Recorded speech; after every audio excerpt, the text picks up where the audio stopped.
আমার প্রিয় বন্ধুরা, ইন্দ্রাণী ভালোবাসার সংসারে, ইন্দ্রাণী ভালোবাসার রান্নাঘরেও দেখাচ্ছি আপনাদেরকে মা ঠাকুমার আমলে যে রান্নাটা, কুমড়ো শাকে মুগ ডাল দিয়ে তরকারি। একটা কুমড়ো শাক মুগ ডাল দিয়ে তরকারি রান্না করার জন্য যে উপকরণগুলো লাগবে সেগুলো আমি রেখে দিচ্ছি।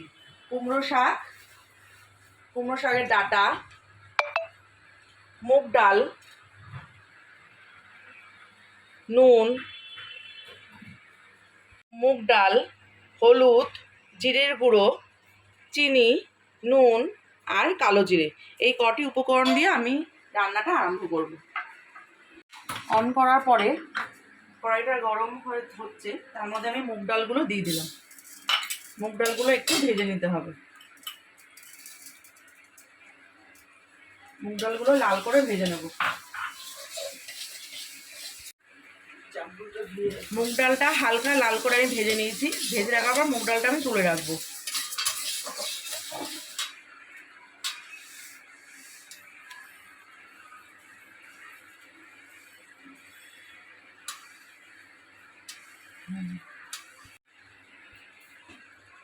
শাকটা রান্নার জন্য যাওয়ার পরে আমি ডাঁটাগুলো দিয়ে দিলাম।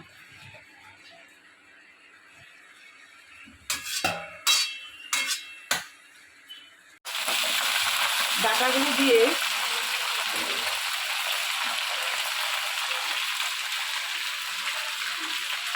পরিমাণ মতন নুন আর মিষ্টি দিলাম।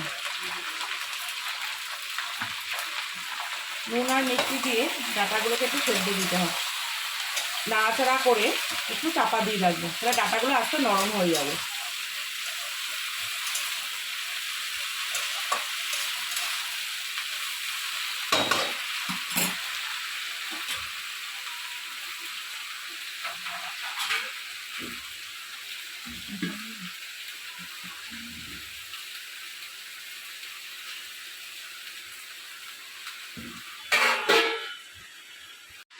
ডাঁটা দেওয়ার পরে চাপাটা আমি খুলে নিলাম। নুন মিষ্টি দেওয়া ছিল, নুন মিষ্টি দেওয়া দেখুন ডাঁটাগুলো একটু মজে গেছে। এরপরে আমি মুগ ডালটা, ভাজা যে মুগ ডালটা ছিল সেই মুগ ডালটা দিয়ে দেবো এর মধ্যে। মুগ ডাল দেওয়ার পরে আমি পরিমাণ মতন একটু জিরের গুঁড়ো দেবো। আর একটু মিষ্টি দেবো। কুমড়ো শাকে একটু মিষ্টিটা বেশি লাগবে। আর হলুদ দেবো, কাঁচা লঙ্কা দেবো। কাঁচা লঙ্কা আর একটু নুন দিলাম।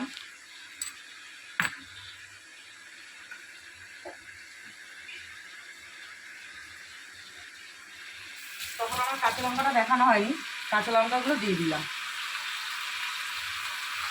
কাঁচা লঙ্কা দেওয়ার পরে একটু নাড়াচাড়া করে নিলাম।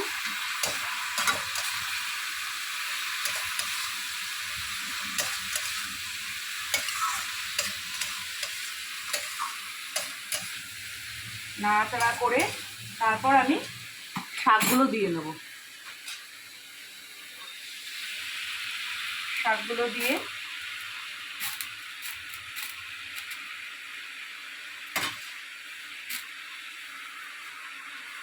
একটু চাপা দিয়ে নেবো, তারপরে মজে যাবে জিনিসটা। আবার আমি চাপা দিয়ে নিলাম। ওপর দিয়ে দেখো চাপাটা এবার খুললাম। খোলার পরে শাকটা আবার ভালো করে একটু নাড়াচাড়া করে নিলাম।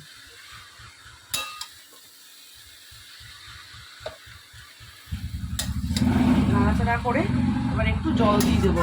মুগ ডালটা আছে তো একটু সেদ্ধ হবে।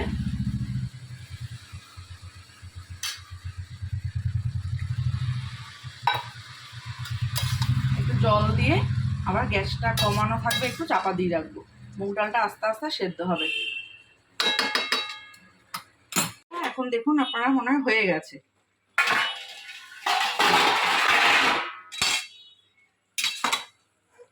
দেখুন কুমড়ো শাকটা যে সুন্দর হয়ে গেছে, ডালটা সেদ্ধ হয়ে গেছে, শাকটা ডাঁটাগুলো সব নরম হয়ে গেছে। একটু করতে সময় লাগে। এবার শাকটা আমি নামিয়ে ফেলবো।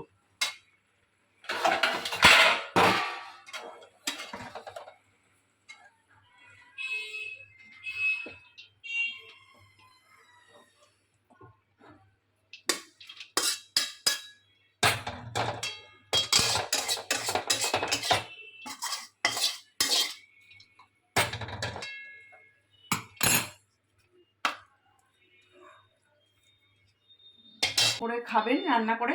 যদি আপনাদের ভালো লেগে থাকে রান্নাটা, আমার চ্যানেলটাকে প্লিজ লাইক শেয়ার সাবস্ক্রাইব করে দেবেন। টাটা।